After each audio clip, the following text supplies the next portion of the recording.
Hi guys, welcome to my video for the Hurricane Relief collaboration.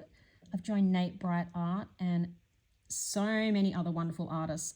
Together we are going to be holding an auction on the 3rd of November on Nate Bright Art channel on YouTube. And we're going to auction off all of our pieces, and all of the proceeds are going to be donated to the hurricane victims.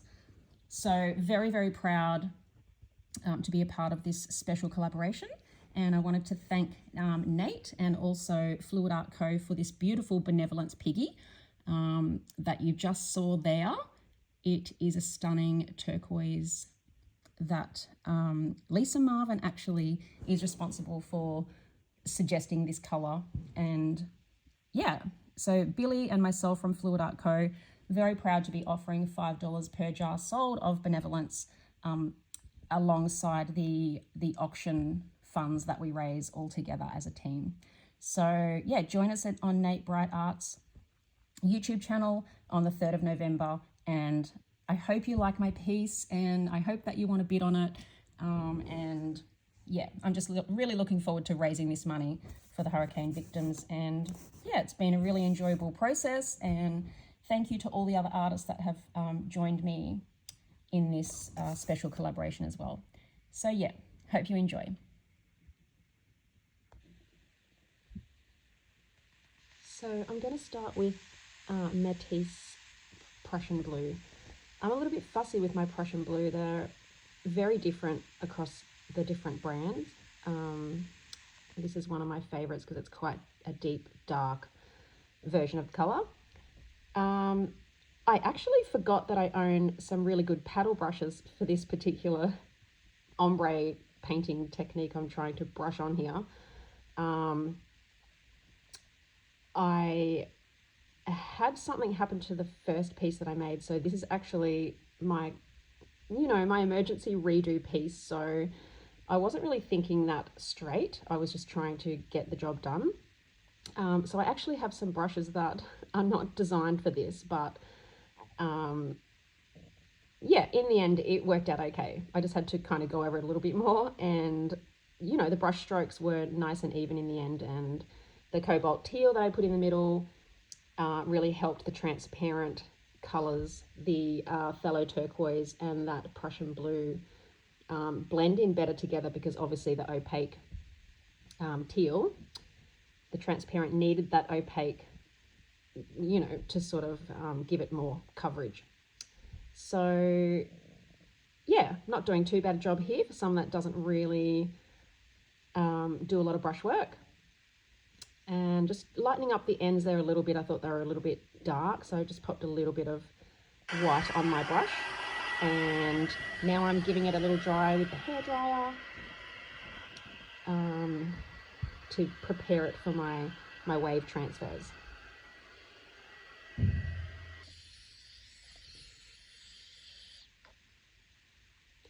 Okay, so just going to do like a regular bloom here, but you'll notice when I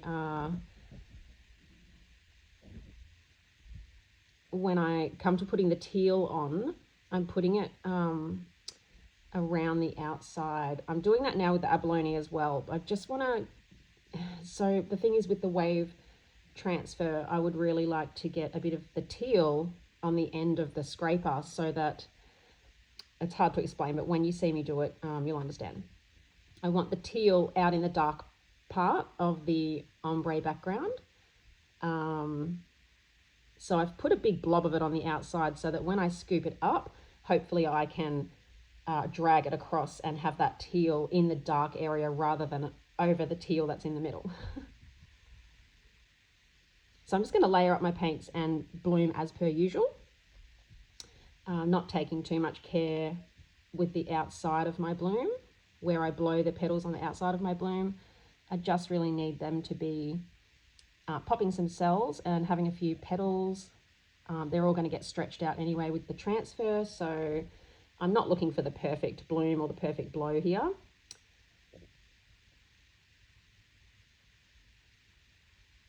Making a nice little circle there, blowing out just a few petals to get some cells, and I don't want to blow too far into that teal because I want to use that teal on the end of my scraper. So, spoiler, I actually end up getting rid of this first wave. So let's just call this a practice go. I've decided to use like a medium sized scraper. I really should have gone straight for the big one. So this first wave got a little bit messy. It wasn't quite thick enough. So I decided to keep it for now. I'm tilting it around to see if I can make it look a bit better, but it never happened for me. So I'm doing a second one, and after I do this, I actually end up getting rid of that first one. So this is why it doesn't look like the end piece at the moment, because that bit's about to get scraped off. Now, when you're doing these wave transfers on these, well, anything on this type of background, highly recommend a really good spray of varnish. So I've sprayed my ombre background with a matte varnish spray. It was just perfect for the job. I'm not really good with the brush with the varnish. I don't like the brush strokes. I get a lot of bubbles. So I opt for, when I'm varnishing, I opt for spray varnishes. So the good thing about doing that is, before you try to paint on top, is that you can just wipe things off. It gives it a really good seal, and if you don't like what has happened, you can just scrape it off and clean it off and start again, which is what I decided to do after this one. So I've decided that, you know, I'm using the bigger scraper tool this time, and I'm going to have more teal on that outside part so I can get it where I want it when I do the transfer. So you'll see I am scooping it so the teal's on one end of the scraper, and I'm going to make sure that teal doesn't go on the teal in the middle. It's going to go on the outside, so that I've got the nice contrast, you know, against that nice Prussian blue. So I kind of messed up a little bit there, and it didn't go all the way on the top part of that wave. So I'm umming and ahhing here, wondering what I'm going to do. So I do something else that I end up scraping off, and we're just kind of mucking around and playing here, and I decide, no, I don't like that. So in comes that, you know, the plus of having that varnish on there means I can just wipe it off and it's going to be nice and clean. So I can really have a go at this as many times as I like. I've decided to embrace that little part that didn't transfer there properly. It's reminding me of a little bit of a cell structure inside the body, you know, the chromosomes or whatever it looks like there. Something like that, Shelley. So I decided that it's okay, I like it, but I want to get rid of the other wave now and do a brand new one a little bit closer, and I just want it to flow a little bit better across the canvas. So here I go again, just repeating the steps. I will pop a little bit of music on so I can stop talking and boring you with my chatting, and let you guys enjoy this next wave that ends up coming out better than the first one.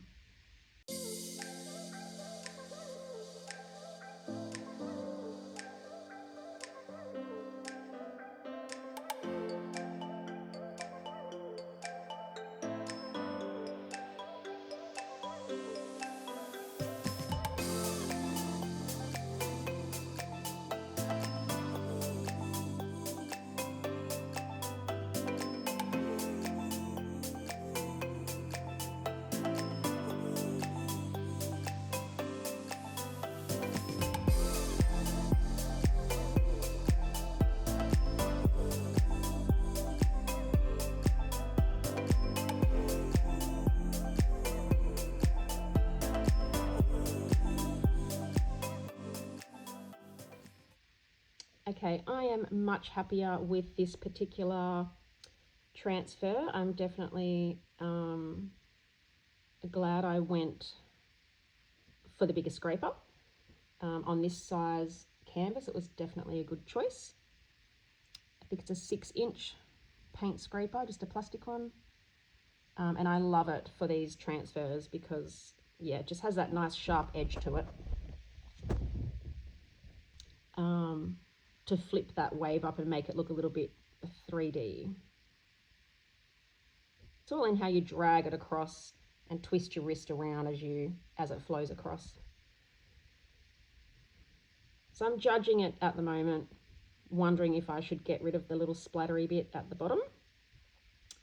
I do want to tidy this up a little bit. I got some white paint in a gap there that's bothering me, so I'm just going to just tidy up a few little areas around the transfers. One other thing with these is it's, you know, you can't load too much paint on there either, because we're not spinning or tilting. We want this to dry properly and without having too much thick paint on there. Now, I did get a couple of little cracks in the white underneath part that gives it the 3D look, but they didn't bother me too much. I just kind of went over them with a bit of white paint. I'm definitely not a very good, not very good with the brushes with little detailed parts, you know. It's just not my, it's not my area of skill, that's for sure. So I do like to get things right first time, because yeah, just I'm thinking about getting rid of that. I'm glad I left it in the end. It's kind of, you know, that's the thing with these transfers as well. They can kind of drizzle a bit of paint around the place. It just gives it that a bit more of a, you know, edgy feel with the splattery type outer edges. And the way the outer edges aren't totally straight as well. They're a little bit kind of jagged and all over the place. Just makes it look a little bit more natural. But you can see where the teal has fallen against the blue and the white is next to the teal in the middle. You know, that's, you sort of just have to pre-think what color's going to fall off the scraper on what edge, you know. Just a little bit of pre-planning into what colors you're going to put on your bloom or your swipe, if that's how you want to do it. Pays off in the end, so that you don't end up with dark on dark and light on light, which doesn't give the best contrast. So I'm just tidying up the edges a little bit. Hope you guys are loving it so far. I'm really proud of this piece because I spent quite a lot of time on my first piece, and I've never had this happen on one of the timber boards before, but I was using an oak board and it did warp into a taco. So after tidying up all the little bits that I thought needed a little touch up with some tiny paintbrushes, I'm really happy with the end result. I just have to let it dry now. Hopefully it's going to dry in time. I only have a couple of days to go. So yeah, I'll take you guys in now for a little flyover so you can see the end result of my beautiful double wave transfer. I hope you guys love it. And yeah, don't forget that you can actually bid on this piece. 3rd of November, we have the auction running on Nate Bright Art YouTube channel. Please join us over there on November 3rd. And yeah, do your best to bid for my piece, please. And the money is going to be going to much needed hurricane relief. Thanks again, and I will see you guys at the live auction. Bye for now.